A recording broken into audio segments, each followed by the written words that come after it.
Or it's only to have a look if you never had one at the geography of Canada. So you cannot see very well the 10 provinces, but you have the east on your right, you have the west on your left, you even have northern territories who have some facilities who are accredited. So it gives you that all over the Canada.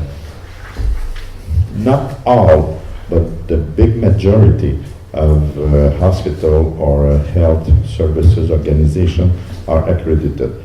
In my province, it was also on a voluntary basis. Only those academic hospitals have to prove that they were accredited before having their affiliation contract with the university. But our Ministry of Health, looking at that, I think it's around 3 years ago, 2 or 3, just say 3 years ago, look at the whole picture and saw that over 80 to 90% of health services were accredited. And then he was asking to himself, those who are not, why? Are they the best one in the bunch? Or maybe they are the worst one, I don't know. So at this time, maybe it's time to have it compulsory. And then we got a law, but only 2 or 3 years ago, by the time we were at least 90% having accreditation, and then it became compulsory. It made no problem in the province, and at that time, the whole system was sure that every health service or hospital will be accredited with the same standard. It's our history. Patient safety in mental health, related to accreditation. I told you before, the Accreditation Canada and Momentum frameworks allow for the inclusion of mental health specific topics. Because if you look at the whole hospital, the way you have to evaluate patients when they come in, the way you have to distribute the care, the way to have team working together, the way you have a safely environment, the way you have to manage, and all of that, you have to do that in obstetric also, you have to do that in surgery also, you have to do that in medicine and in any kind. So, yes, psychiatry is different, but not so different when you work in an organized facility like a hospital. Benefits of accreditation, it was extracted also from literature, so I don't want to stay too long on that, but just let you know that it comes from literature. So it's not a publicity of accreditation Canada. You will find that for any kind of accreditation. No, I'm sorry, not from any kind. Only for those kind who are addressing the whole picture of what can be involved in good care and patient safety. Because we saw in Quebec sometimes some approaches from a growing organization in the Quebec province who finally decreased his activity because it wasn't addressing the whole picture.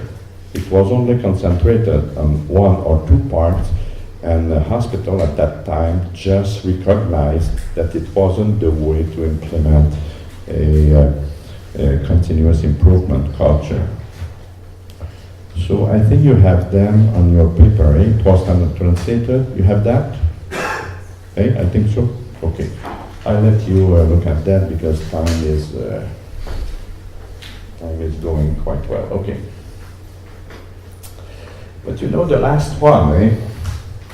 And maybe it's the reason why our government thinks that if we force accreditation, they will make economy, it will cost less for us, and then it's the way to have them work a lot to stop,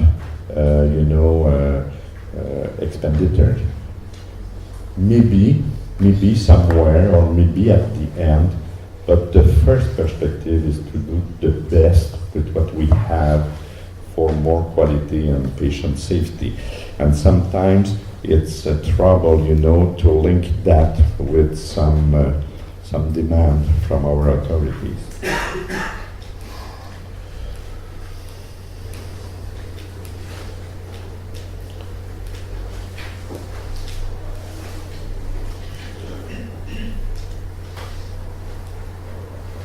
I'm sorry, but it's okay if I pass quite fast, okay? Okay, just to remind that we have dimensions of quality, and we have quality level that we want to increase. And then we have to define the situation. Maybe you don't see very well, but you should see that part here with some lines, and then you see that. So we measure that quality with the indicators we have or we can find, and then we try to improve. So you see the level of quality increasing, and then we try to integrate, and it becomes our new level of quality, and we do the cycle again, trying to lift every time the same way. And you have here quality improvement 3-year cycle. I will do that rapidly also.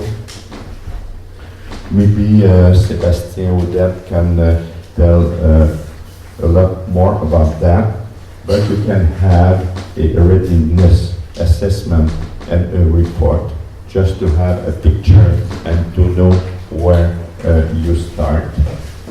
You have education program sessions who can be available just to look at how you can integrate all those dimensions and looking at how you will be able to mobilize your organization for that.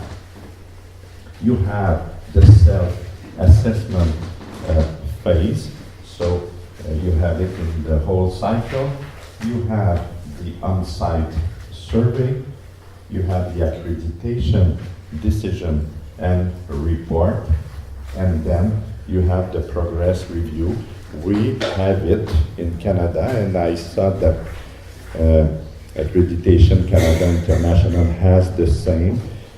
The report just pointed out the items you have to improve, and you have suggestion for action plan to address those items, and you have them by priority: safety care first, quality improvement after. Maybe Sébastien, if needed, you can do something more after. So the 3 level in accreditation, you have to, to pass the bar with some standards who are really essential. If you pass that, you have the first level, who is the gold level. The gold level means you reach the fundamental elements of quality and safety. If not, there's no accreditation, and then you have to work harder to try to be accredited later on. You have platinum level, so that means that you have integrated client-centered care, consistency of service delivery, and you reach diamond when you only do the good thing and you're able to monitoring it, but your monitoring bring you to review your goals, adapt, and try to readjust the way of delivering care. So you have there the 3 levels. Okay, as I said, you can have gold, okay, you pass, you can have gold with condition, or you're not accredited. Gold with condition, we have that also. That means that after the survey, we were doing pretty well on the whole standards, but there was one or two things who were not attained, and then we have at that time to make report in the next month, sometimes 1 year later, and it can mean also revisit, resurvey 1 year later. It happened in my hospital 3 years ago. We had a small sterilization unit, and at that time they were working on a regional program to regroup the small sterilization unit in hospitals like mine or small hospital, and it didn't happen. When Accreditation Canada came, the first time we said, oh, we're working on a plan, and they just wrote, not done. The second time it was the same thing. So we had to do that. If not, we would have lose our accreditation. So I had to invest $300,000 just to, have sterilization unit being well organized with all the good standards. So it's serious. Platinum, the same, and diamond, it could be the same also. You can have the higher level all over the hospital, but there is one or two things who are not quite well addressed. So you will have also a condition to complete it in a quite short time. And if you prove that, so you will maintain your diamond accreditation. Condition of success, and I think I will finish with that. The first is not to start to write politics and procedures. The first is not to analyze this or that.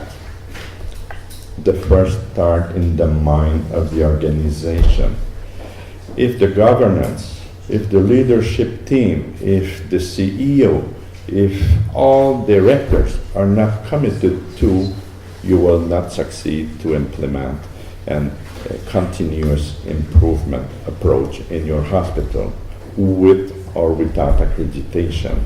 So you have to commit yourself and being the person around you in the leadership team and governance, carrying with you anytime that the main focus for all your decisions will be better quality for patient and safety for patient.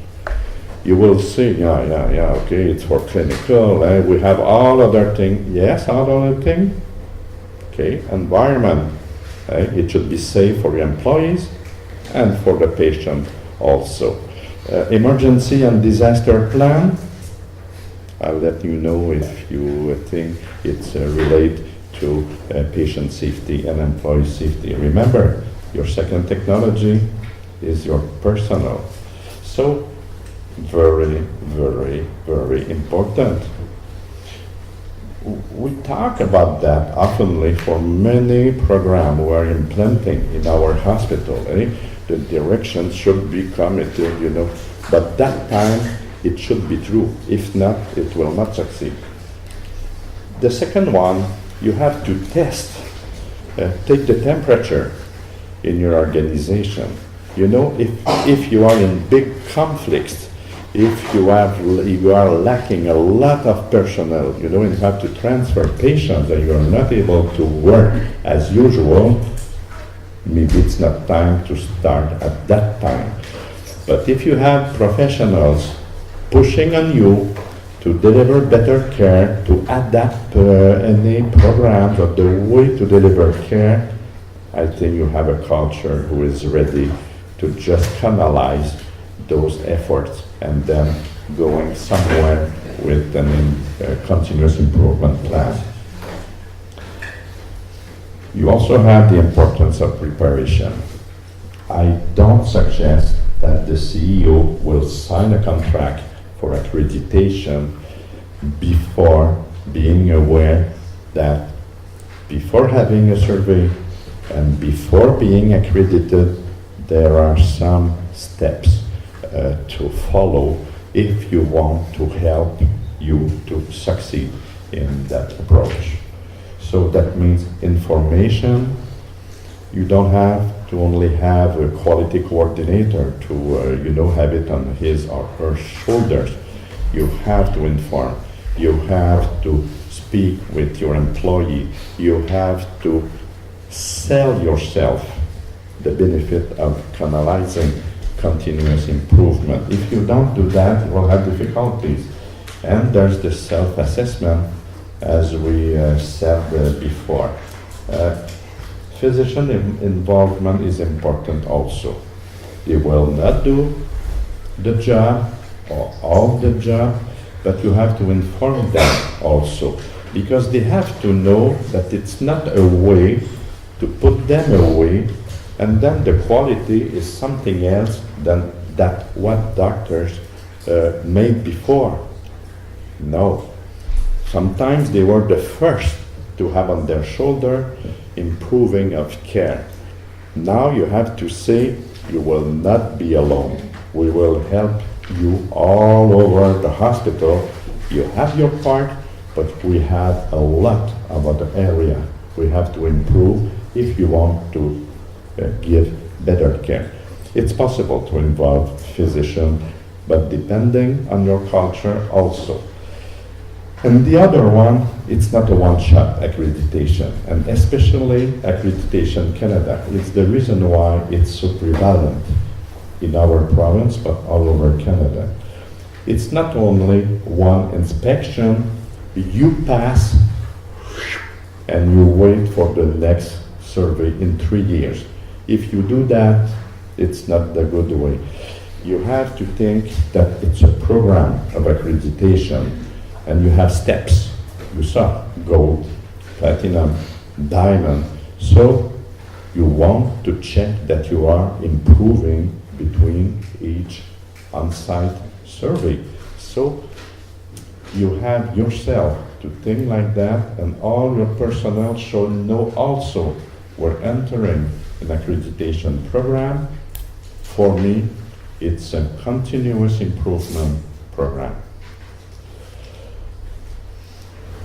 And we have also to share results.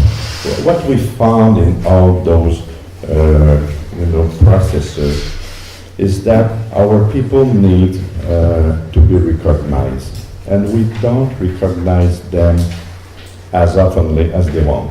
And we know that by work-life surveys. Always on the top, people say that they are not recognized for that they are doing. The second is that they are not well informed on where the hospital is going, on all the projects and all of that. And the second one, the third one, they say usually that they think that if they declare some adverse effect, they will be punished. Even if we think that the culture is very good, they all say that. I have two, one last year and one 3 years ago. It was less important the second time, but it was always, again, in the comments of the people who fill up the survey. And so we have to share the result, yes, with the leadership team, yes, with the governance, but we have to share the result with all the people also. When I do on-site survey, we visit the whole hospital, talk with professionals, with patients, see papers, and all of that. But at the end, we report, and it's open to all the employees of the hospital. I saw one time 300 people in the room attending to see the result of the on-site survey, because the result I know by the time the survey finished, the same day. We have computer and all, all the outfit to be able at the end, push the button, we generate the report, and we're able to have that PowerPoint giving a result on that way. It's that, but also there's a part of accountability we have to account for. So internal, external authority, our report of accreditation is on our website. Yes, we send it to the regional agency and to the Ministry of Health, but at first it is on our website. So if our patients or other person want to know, they go and they see on what area we are quite strong and in what area we are working for improvement. And it's not perceived negative in our organization and other around you. So for me, it's a good way to manage the change.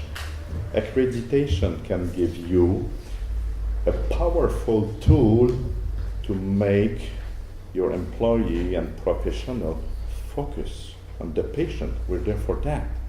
And how we can improve with your participation. This is not you who will make the priority and say we will work on that. This is the people on the floor, professional, employees, physicians, all of them. Especially in a psychiatric hospital, people work together. The doctor is not alone. Usually they meet, I don't know if it's every week here, you have all those professionals, reviewing patient condition file and maybe sometimes, having an appointment with the patient itself. Those people are at the good level to address the priority with a few tools and with the support of the, I don't know, quality coordinator. I don't know the name you can give. So it's a way to have an organization-wide involvement, and then you will have an organization-wide improvement movement. Oh, yes, it's true. But I just want to show you, I found that yesterday quite late. I was on the web, and I went to Canadian Patient Safety Institute. You have quite the same, and I think we see that in quite every country, even here in Europe. But what is it's interesting with Canadian Patient Safety Institute, you always have the word quality linked to safety. What we see here, effective governance of quality and patient safety. Governance. Create and execute quality and patient safety plan. Governance, skills, and role. That means that you and your board, you have to develop abilities to support continuous improvement. You have knowledge and quality in patient safety. It means training, information. You have measurement of quality and patient safety. You saw that before. How can we say we are here and now you're there and we improve the care? If you do not measure, you will never know. You think, but you never know really. Information on quality and patient safety. That means information to patient. Also, the relationship between board, senior leadership, and medical staff. The wheel turning at every level. And then assess and improve quality and patient safety culture. This is Canadian Patient Safety Institute. I was quite surprised because I wanted yesterday evening to compare if our way to face things in Canada are different from here. And what I saw in Belgium, what I see a little bit here, but I'm not sure, is that we look at safety at something different, something apart, something to address not alone, but and the government or Ministry of Health, what I saw in other countries here, try to focus on safety, but don't look really at the whole thing. You will have safety if you try to go through a more integrated vision. And I think I'm reaching the end. Oh yes, I mean, it will resume, just to let you know that even standards in mental health or psychiatric hospital are only a small part of what is contributing to quality of care and safety care.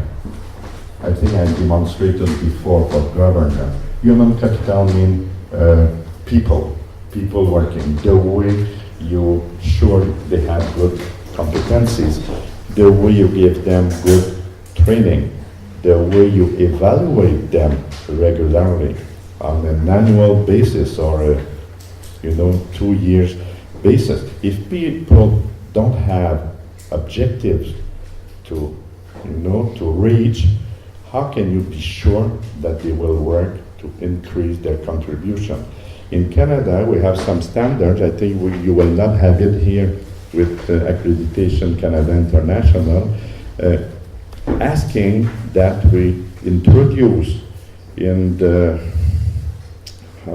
description de fonction ici, how do you call, that paper who just list what each people have to do when he start a job, description de fonction, how do you call that? Description of task. So we have in Canada standards. We should find in description of task that people will be trained and they have to practice in a manner to be sure that they're always researching safety delivery of care.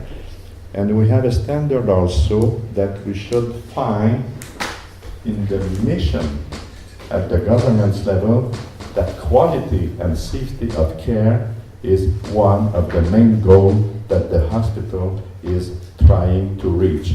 We usually say in mission, we want to serve the whole people, from birth to death, and we write a lot of things. But if we focus not only quality and safety, but we should find those two words in the mission statement. We have a standard on that. So that means the importance so I'll let you just look at the rest. And it's the reason why it makes in my mind the conclusion that addressing psychiatric standards is addressing all of that, but we will see later in a few minutes what can be more specific to psychiatric hospitals. But I told you a little bit before when I passed through those conclusions of the big literature review on patient safety in mental health. I think it's finished. Yeah. I took 1 hour, 5 minutes. I thought it was 45. I'm sorry, I know you don't have a very comfortable chair, but I don't saw very much people sleeping, so you're very, very resistant. But someone said before that your brain is able to count as long as your buttocks can support you on your chair. So any question? Maybe Drago, you just, if there's some question, or it's as you want.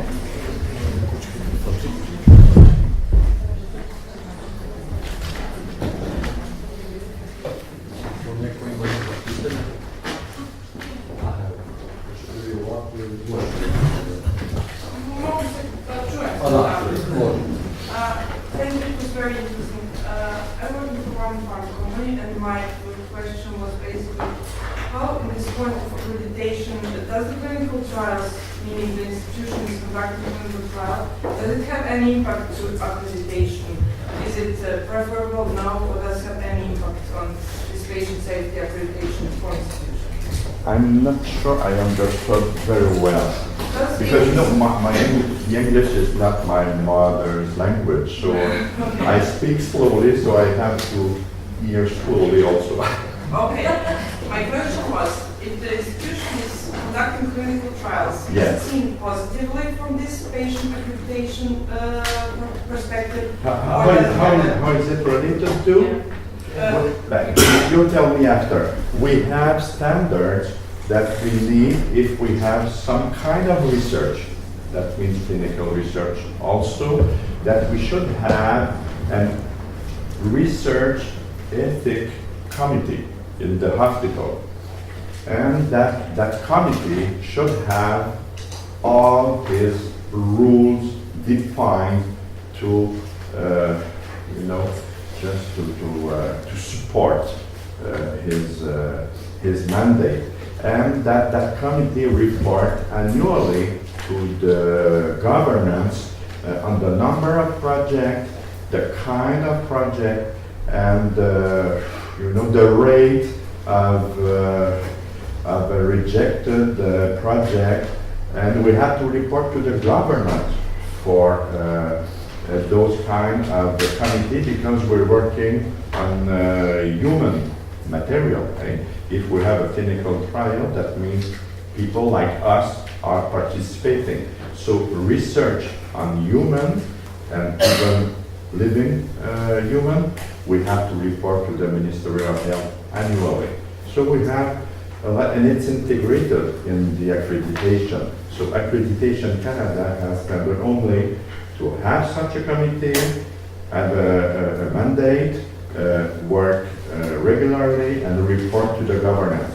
The standard doesn't go further than that, but I think it's enough on that perspective. But the Ministry of Health visits the Research Ethic Committee every 5 years to accredit them, just to avoid that, some are very elastic and some other are very restrictive. And we have a new law, I think it's 6 months ago, that means that health organization, when one clinical trial was accepted at one research ethic committee, all the others will accept the decision of that committee, because we are comfortable that any committee in any academic hospital is working the same way. So we don't have those committees in small hospitals, and there's no research. And if some doctors, try to do research on the counter or over the counter, they cannot, because of those standards. And for general hospital in Canada, there's one standard: do you do research? If you say no, if you say yes, you have to face the whole thing. And if you're too small, you have to make a link with a bigger hospital to have your research project being analyzed by such a committee. Is that clear for you? Yes. Okay. Hi. Sébastien, the Chief Executive Officer of Accreditation Canada International. Just to complement the answer here on the clinical research, Dr. Racine talked about some legal requirements. My experience. Yeah, legal requirements in Canada, which may not be the same in Croatia or in Europe in general, but I think it's fairly similar from country to country.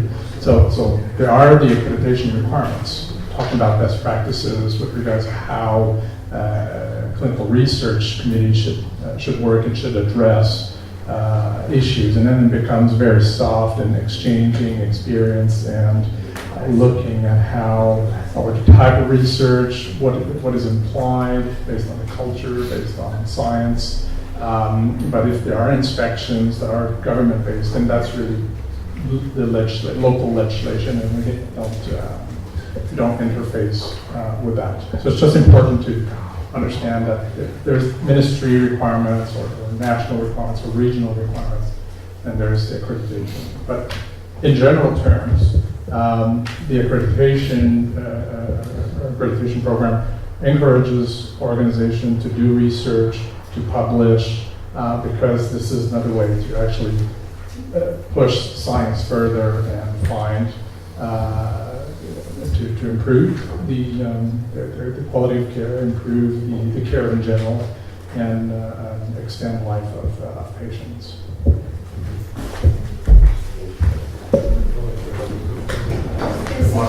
Now speak about the answer partly what I wanted to ask. Thank you for your clear presentation. You were talking to us about the systems of continuous safety of patient and quality of care improvement in your country, in Canada, which is a highly developed country. And I have some concerns about the implementation of this system in Croatia, which is characterized with chronic lack of resources. So many standards of patient's care is difficult to achieve to be comparable with the international standards. Mm-hmm. So I would like to ask you, what are your recommendations? What should be the first steps, exactly the first steps of how to start with?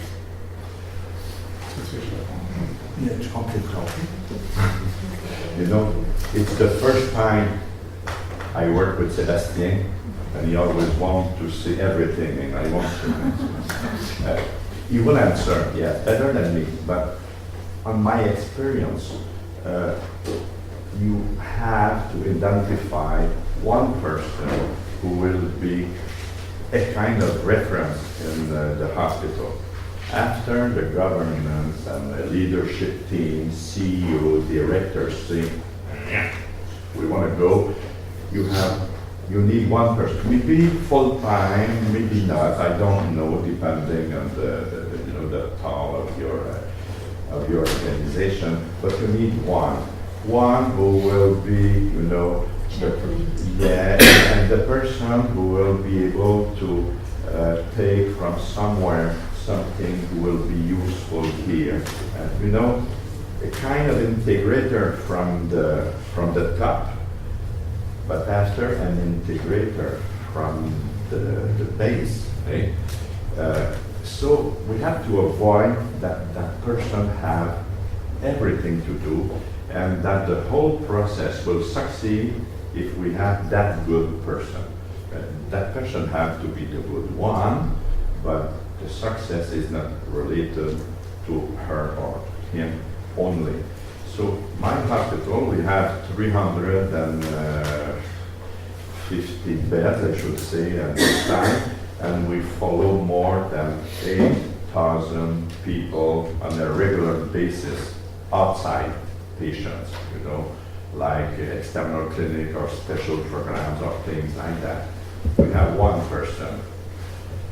And we have another since 2 or 3 years in risk management, because our government has a new, not a law, but a bylaw to recall all incident and accident all over the province, have provincial report and local report, and giving them to the public. So it's an important task, and we have a second person. But we were in Belgium, and there was someone from Canada, so it's, I think it was exceptional. And he said that he went to Sherbrooke, who is the third big city in the Quebec province, Montreal, Quebec, Sherbrooke, and that for, he said, around 500 beds, there was one person doing that. I think you don't have to have big staff, and then those persons will let those, under them who work for them and feed them, you will stop, because I think the ground will vomit the whole approach. So I don't know if I answer your question, But you start quite little and you try to adapt depending on the way you're going. But we will see maybe a little bit later. I have some examples. Is that okay for now? Yeah, maybe I'll complete the answer because you're also referring to Croatia being or having a different set of resources as Canada or countries like Belgium. And I think at the end of the day, you'll have presentation from the CEO in a hospital in Slovenia that has implemented an accreditation program. But the program Kinetum International is now in 21 countries, including Caribbean countries, including in Northern Africa. And it addresses the 99%. Like there are accreditation programs that are aiming at the 1%. What we're aiming at is really the 99% because that program really helps organization improve care. And it's not